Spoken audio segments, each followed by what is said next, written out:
President Joe Biden said a deal to resolve the government's debt ceiling crisis seemed very close late Friday, even as the deadline for a potentially catastrophic default was pushed back to June 5 and seemed likely to drag negotiations between the White House and Republicans into another frustrating week. The later ex-state, laid out in a letter from Treasury Secretary Janet Yellen, set the risk of a devastating default 4 days beyond an earlier estimate. It came as Americans and the world uneasily watched the negotiating brinkmanship that could throw the U.S. economy into chaos and sap world confidence in the nation's leadership. Yet Biden was upbeat as he left for the Memorial Day weekend at Camp David, declaring, "It's very close, and I'm optimistic." With Republicans at the Capitol talking with Biden's team at the White House, the president said, "There's a negotiation going on. I'm hopeful we'll know by tonight whether we're going to be able to have a deal." But a deal had not come together by the time Republican House Speaker Kevin McCarthy left the Capitol late Friday. In a blunt warning, Yellen said failure to act by the new date would cause severe hardship to American families, harm our global leadership position and raise questions about our ability to defend our national security interests.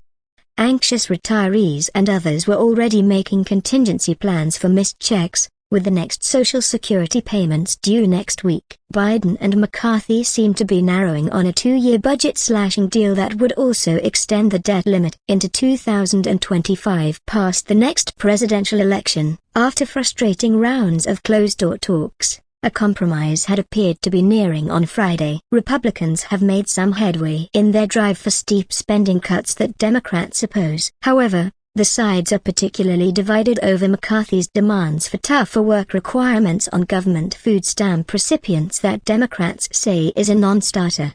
Earlier Friday, McCarthy said his Republican debt negotiators and the White House had hit crunch time, straining to wrap up an agreement. Any deal would need to be a political compromise, with support from both Democrats and Republicans to pass the divided Congress. Failure to lift the borrowing limit, now $31 trillion, to pay the nation's incurred bills, would send shockwaves through the U.S. and global economy.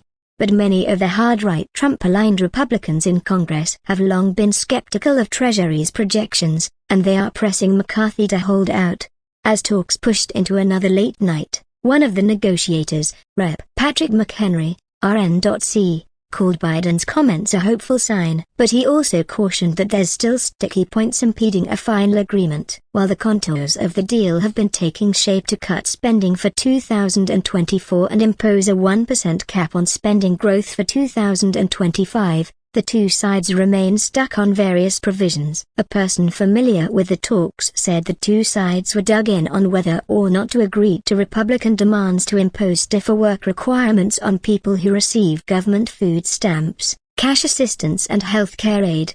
House Democrats have called such requirements for health care and food aid a non-starter. Asked if Republicans would relent on work requirements, Republican negotiator Rep. Garrett Graves of Louisiana fumed. "Hell no, not a chance." House Republicans displayed risky political bravado in leaving town for the holiday. Lawmakers are tentatively not expected back at work until Tuesday, but now their return date is uncertain. The world is watching, International Monetary Fund Managing Director Kristalina Georgieva said after meeting Friday with Yellen. "Let's remember we are now in the 12th hour." Weeks of negotiations between Republicans and the White House have failed to produce a deal, in part because the Biden administration resisted negotiating with McCarthy over the debt limit, arguing that the country's full faith and credit should not be used as leverage to extract other partisan priorities.